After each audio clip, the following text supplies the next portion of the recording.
In the next few videos, I want to give you a SystemVerilog Primer. It's mainly a review of Verilog and concepts you have seen in a previous course, but I just want to repeat it, review it very quickly, and introduce how SystemVerilog changes these concepts a little bit. So the basic building blocks of any digital system consist of either combinational circuits or sequential circuit building blocks. So combinational circuits are like multiplexers, decoders, encoders like priority encoders, arithmetics, for example, you can see adder, multiplier, comparators, dividers, for example. And in sequential circuits, you might get latches, flip-flops, registers, and counters. So these are the very basic building blocks, and most of the things we're going to build in this course, or the systems we're going to build in this course, build on top of this and combine many of these together. So in this primer, I will be focusing on combinational circuits because of its simplicity. So I'll be reviewing all the basic language structures using combinational circuits because they're pretty simplistic. Specifically, I'll be actually using multiplexers. Most of the examples will use multiplexers. So let's get started. So the first thing I want to start with is data types. So what you will see is in here I have, we used to get in Verilog a couple of data types. We used to get reg, for example, or wire, and you had to know when to use which one, whether it's within an always statement assigned, like a variable assigned within an always statement or not, and we're going to be reviewing all of these. But for now, I just want to introduce the data types that SystemVerilog actually supports. So this here is a new data type called logic, and as the name implies, it's just a data type that can take any of four values: 1, 0, like the name implies, it's logic, or you can get X. You probably have seen X's before, which are basically unknowns, and the fourth one, which is Z, which stands for high impedance. Generally speaking, this is associated with tri-state buffers. For example, a buffer can get, like, for example, this is a buffer, and in a buffer, if, for example, you can put a 1 in here, a 1 will be outputted. If you put a 0 in here, a 0 would be outputted. So a tri-state buffer is a little bit different in that it actually has a third input in here, and that input tells me whether the output is connected or not. For example, if we put, for example, 1 in here, whatever you put in the input, for example, 1 here, you're going to see it on the output, exactly like I showed you a few minutes or a few seconds ago. It's just a normal buffer. However, if you actually place 0 in here, this becomes a tri-state buffer in a high impedance mode, meaning that the output will be disconnected, and no matter what you put on the input, the output will just not see anything. It's not connected. The output will be just a wire connected to nothing, basically. And this is generally useful if you have a bunch of things connected together, and we're going to see it with buses or whatnot. If you need this wire to act as an input and an output, this is where we use it. But for now, I just want you to know that the high impedance Z just stands for high impedance, basically, or disconnected. So the logic data type, you can either get a single bit variable, for example, foo, or you might combine a bunch of them, like in this example, I'm combining 8 to form what we call a bus, for example. Or sometimes it's like, if you want to think in C concept, it's basically a 1D array. Okay, but it's generally a bus or a word. You can also combine it into a 2D array. For example, this example here, give it to me as a 2D array. So you're going to see that here. This is 1, 2, and 3. And what I have is I have rows of 32 bits. So each one of them here will have a 32 bit. Each one here will have a 32 bit. Okay. And I have 4 of these rows. So I have 0, 1, 2, 3, 4. Basically 0, 1, 2, 3 is basically 4 of them. And this is what we call a memory. Generally speaking, a 2D or memory. And we'll be talking about a memory. We're going to dedicate about a week to talk about memory and how constructed in HDL and whatnot. Okay. So this is the logic data type. It's really convenient. It replaces wire and it replaces reg, so you don't have to think about, well, am I assigning something in always statement or not? You can always use logic, and it just makes your life a little bit easier. So the other data types that SystemVerilog supports. SystemVerilog supports many data types, but we're just focusing on these because they're just the most useful for us in this course. So the second one is an integer, and as the name implies, it's just an integer, and it's Depending on the system implementation, generally speaking, you're going to see it's a 32-bit integer. At least in my system and most of the systems I've worked on, they were 32-bit. They could be a little bit different because Verilog doesn't, or SystemVerilog doesn't specify how many bits it should be. But generally speaking, I like to think about it as a 32-bit. Okay, we usually use it for loops, constants, and local parameters, and maybe, yeah, parameters, not necessarily local, just parameters. So the tri stands for tri-state buffers. Okay, so it relates to the buffer I just talked about with a Z in here. So you can actually specify if you need something to be an input and output. Usually you'd see it as a tri, so you know that it's a tri-state buffer. And the last data type is actually a user-defined one, or an enum. It's the same as the enum that you've seen in C. You're defining your new data type. This we will see when we talk about finite state machines, FSMs. Okay, we're going to be defining our own states, or the data types for the states that we have. All right, so this is regarding the data types. So also you're gonna, of course, you're gonna have that Verilog actually supports numbers, like, or you can use numbers in Verilog or SystemVerilog in the same way, basically. Verilog and SystemVerilog are pretty much the same. So what you do is, this is the general formula for it. What you do is you use a sign, positive or negative. Generally speaking, when it's positive, I don't usually put anything, but if it's negative, I do. And then you can specify the size in bits, and you can see here these are all 5 bits, okay, followed by an apostrophe. All of them are 5 bits, at least up to here they're 5 bits, okay, all of these, followed by an apostrophe and then a base. And the base, generally speaking, is either binary, you can say, for example, binary octa for base 8, hex for base 16, or decimal. And if you don't specify, it's generally decimal if you don't specify it. Generally speaking, the sign, the size, and the base are optional. You don't need to use them, okay? And if that's the case and you don't use them, you're assuming it's an integer. Like these in here, you're assuming that they're basically integer and they're 32 bits. Okay, that's what you're assuming. Okay, so this is very simple, but what I just want to focus on is here, for example, it happened to be that SystemVerilog extend these numbers. So this one here tells me it's a 5-bit and they should be all X's. SystemVerilog would know and it will expand it.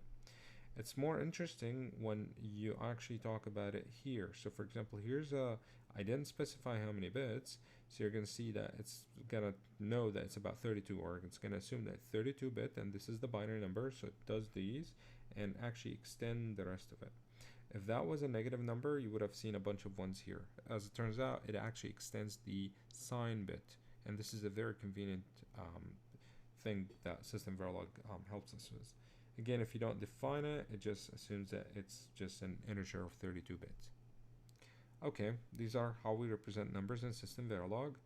Operators, well, we have seen many of these operators you have seen in many programming languages and even in Verilog. So addition, subtraction, multiplication, division, modulo, and exponentiation. However, you just have to be careful here. For example, modulo and exponentiation are not synthesizable. You're not going to be synthesizing a circuit that does this, but generally we use it when we compute constants. Like if a circuit has certain constant, you can actually use it to specify that number. The rest of the operators are pretty simplistic. You can read them on your own. If you read chapter 3 in the book, you can see that it explains it pretty well. This is, for example, is an interesting one. This here talks about its triple equality or not double equality here, and it basically matches an x or a z, It's a case equality. It's exactly the same. So if you have an x, it will match the x. If you have a z, it will match the z. Okay. The other ones that I thought were interesting were reduction operators. You can see that we have binary bitwise operators, for example, an and or an or, an XOR, or even a not. Okay, so these are reduction operators. They look the same. Actually, they mean the same thing, but they do something a little bit differently. So here, these reduction operators, for example, this and takes one operand. Okay, so for example, if you say and 1 0 0 1 0, what it does, it actually takes all of these bits and just AND them together. It's reduced them to one single answer, and of course the answer here is 0, because 0 and anything is 0. So instead, if I had that one here as an OR, and I'm just gonna to differentiate it between my 1 and my OR, of course, because there's a 1, the answer would definitely be big one in here. Okay, so these are reduction operators. They're pretty useful actually. Okay, the last operators you can see are concatenation. Generally speaking, they're very useful for concatenating the values stored in certain registers. So these are operators. Of course, there's operator precedence, and you can put them in parentheses and whatnot, like you have seen before. All right. So what I want to do right now is I just want to walk you through the basic building blocks of any module in Verilog or SystemVerilog for that matter. And what I want to show you is the following. So generally speaking, we write a module, and in a module here, for example, we specify the ends and inputs and outputs. Whenever you write code in SystemVerilog, I want you to think about it this way. First, I usually say, okay, here's a black box or a box, and this is what my circuit, whatever your circuit is going to do, I'm going to specify what are my inputs. So in here, I'm going to be using a multiplexer, a 2x1 multiplexer to show this code.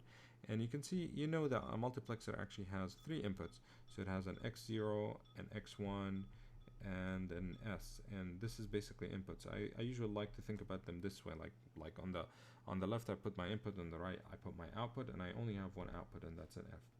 So generally speaking, what I do is I look at it here, and the module, regardless of how you implement the module, it will have the same interface.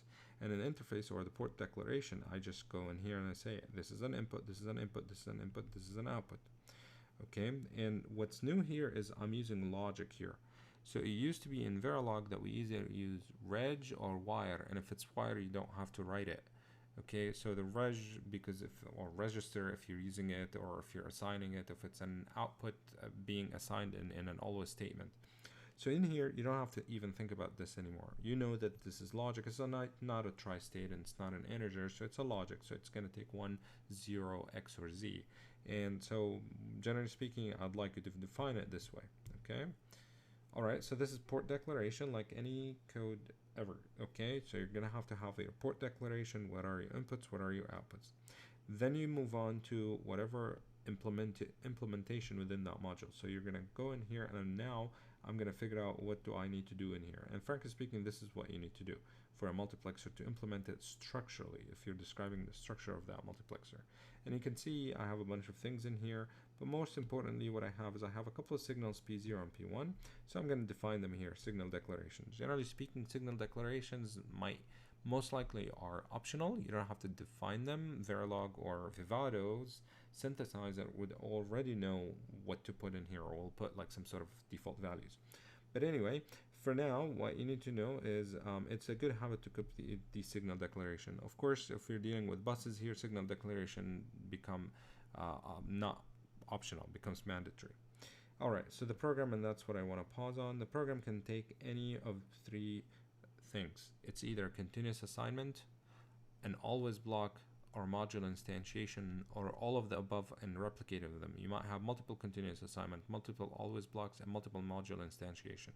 In here, what I'm showing you is a continuous assignment, and the continuous assignment just pretty much describes that circuit. So you can see that basically it's P0 and P1 are being ORed, X0 and S0 are being ANDed, and then I have X1 and S are being ANDed too. And this is this is basically here. We call it continuous assignment because any change in P1 or any change on the right hand side of any of these expressions will cause the left hand side to be updated, and this happened continuously. So this is why we call it a continuous assignment, and you might have multiple of them. Remember, all of these are circuit elements. Each one of these lines is a circuit element, so the order of these statements is not important. This is not C, so it's a concurrent language. So the order, so if I actually move this F in here and put it at the very end, it's not going to change anything because it doesn't matter. All of these circuits or all of these gates are operating together at the same time. Okay, so you can put continuous assignment, always block, and module instantiation. So let me just show you an example of module instantiation. So module instantiation is very useful because sometimes what you have is you build some sort of a small building block, and you can actually combine these building blocks to build something a little bit bigger. So in this example, what I'm showing you is I will be building a 4x1 multiplexer. Okay, this is a 4x1 multiplexer, but I'm not going to just code it from scratch like I did before. What I'm going to do is I'm going to utilize 3 of my 2-to-1 multiplexers combined, and I just connect them in this manner by instantiating 3 different instances of that module. So the instantiation is very simple. Again, here port declaration, you can read them. What I did is in here, instead of writing x0, x1, and x2 and x3, what I did is I put them all in a bus. It's just easier to write code using it. The same goes with the selector, which is an S. Okay. What you can see here is I instantiated 3 different modules of the multiplexers, and that's basically what this is here. It tells me instantiate one of them. And instantiation, if you guys, as a reminder, is you can think about it as like, well, you picked up one of the circuit off this shelf and put it in your breadboard and you started connecting it. Instantiation is just basically you're implementing that module, or you're utilizing one instance of that module. Okay, and of course the name is not optional. You have to actually give each one of them as a name or an identifier, and then you can basically connect it. So the first one here is taking x0, x1, and S0 as an input. So you can see this is x0, x1, and S0, and the output is W0. And the second one is actually very similar, x2, x3, and S0, x2, x3, and S0, and the output will be W1. And then last one is taking W0 as an input, W1 as an input, and S1 as an input, and it gives me the F. Okay, so this is very simple. What this here is, I'm pointing to it and I say connection by position, and the reason why is because it's as if I remember what I wrote in here, and generally speaking I don't remember what the port declaration for the previous module was. I truly don't. It just happened to be that it's an input x0, an input x1, and an input s. But let's assume for some reason or another you have these 2 modules operating together, the 4x1 and the 2x1, and of course the 4x1 depends on this original smaller 2x1. And let's assume that somebody came in and another developer for some reason decided to move that selector to the beginning. All of this code would break because now you're connecting the x0 and the x2 to the selector. This is why this is called connection by position. A better solution is to connect it by name. So what we call it, we usually call it connection by name, or named port connection, because you're connecting the port to certain names.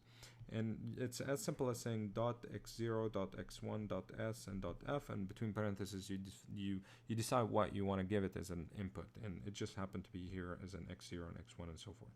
And of course, because you do this, the order doesn't matter anymore.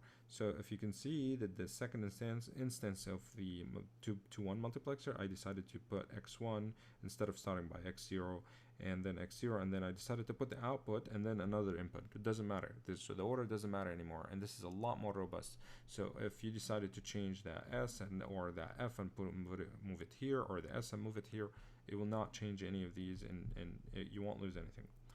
Now, there's a special case that SystemVerilog actually very nicely gives us, is the following. If it happened that you have a bunch of port names that are similar to what you're connecting to, you don't really have to specify them. What you have to do is you have to specify first the ones that are different. For example, I have this is different. I'm not passing x0, I'm not passing x1, and I'm not passing s. So you specify them by name, and then for the rest, instead of writing this, what you need to do is you need to do dot star. And this dot star could be, maybe you have 100 other signals and they're exactly matching FF, and then S2 to S2 and whatnot, and you can actually, it will do the same exact thing. The rule of thumb is the following. Usually you put it at the very end. Okay, you specify the ones that are different, and then you can put it in the end. Of course, if you want to be just more accurate, you would specify each one of them separately if you choose to.